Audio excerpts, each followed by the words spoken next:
Менің атым Джон Кеха. Осы видеода мен саған ойларды түп санаға жазу үшін қолдануға болатын ең маңызды техника туралы айтатын боламын. Сондай-ақ осы әдісті қалай тапқанымды, оны керемет жетістіктерге қол жеткізу үшін қалай пайдаланғанымды да айтамын.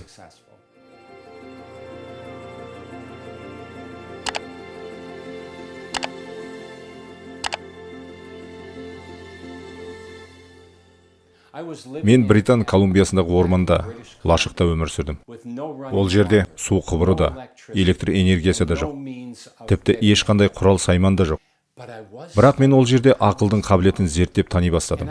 Сөйтіп түп сана дегеніміз мені жетістікке апаратын жол екенін түсіндім. Тек оған қолыңды жеткізе алсаң болғаны. Көрдің бе, ол кезде мен ақылдың күшін жаттықтыру бағдарламасын әлі жасамаған едім. Сондықтан менің барлық білімім тек концептуалды сипатқа ғана ие еді. Бұл біздің ойларымыз, біздің басымыздан өтіп жатқан ақиқатты қалыптастырады және оған ықпал етеді деген керемет концепция болды.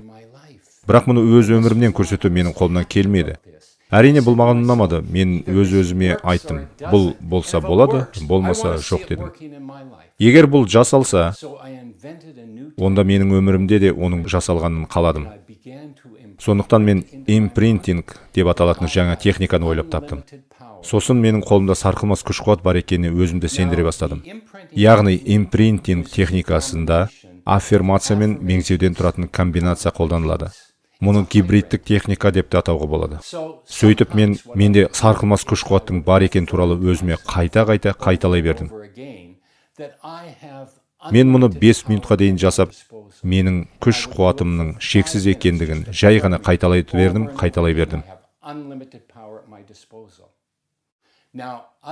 Ал басқа күндері мен бұл туралы ойланатын болдым.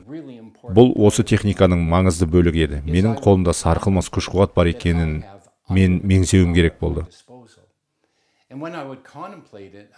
Сосын мен бұл туралы ойланған кезде, осының бәрі рас па деп ойланатын кездерімде болды. Егер де рас болса, онда ол қалай жұмыс істейді? Мен мынандай ой қорыттым. Біздің ойымыз керемет күшке ие, және біз ойларымызды таңдай аламыз. Олардың күші шынымен де шексіз. Ойлар бұл энергияның вибрациялары, және олар бүкіл болмыстың энергетикалық желісімен байланыста болады. Сол арқылы біздің ішіміздегі образдарға сай келетін адамдарды, жағдайларды, оқиғаларды тартатын болады, себебі біз барлығымен байланыстамыз.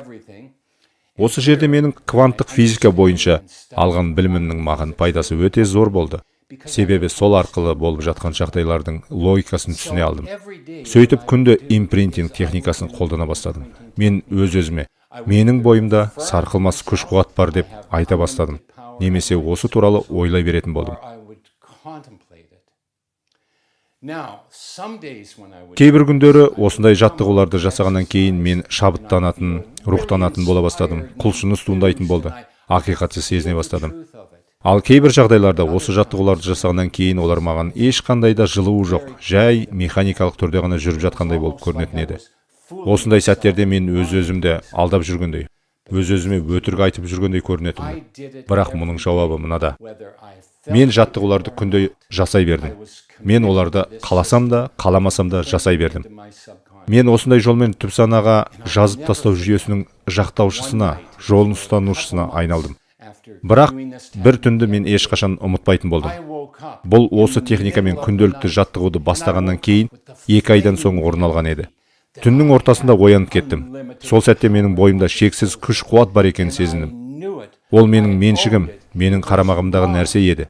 Себебі ол менің түп санама жазылып қойған еді.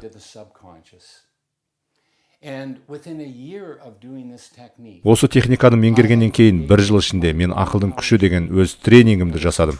Бүкіл әлем бойынша саяхаттап, осы жүйеге мыңдаған адамдарды үйрете бастадым. Мен қаржылық тұрғыдан да жетістіктерге жете бастадым. Дәл осылай осы тәжірибемен айналысатын болсаңдар, сендер де қаржылық жетістікке қол жеткізе аласыңдар. Қазір сен мұның бәрін өте қарапайым, өте жеңіл сияқты қылып айтасыз. Шын мәнінде бұлар іске аспайтын нәрселер деп айтарсың. Ендеше мен саған бір сұрақ қояйын. 6 жерде 6 қанша болады? Сен бірден 36 екен түсіндің. Онда 8 жерде 10 қанша болады? Оның да 80 екен түсіндің. ендеше 9-ды 9-ға көбейтсең қанша болады? 1-ден 81 екенін білесің.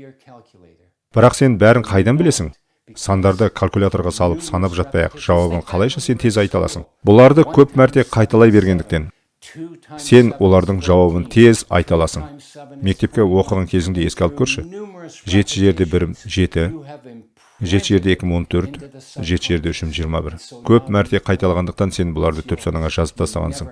Енді бұл саған тиесілі, сенің меншігің. Саған мұны қайталап жасаудың қажеті жоқ.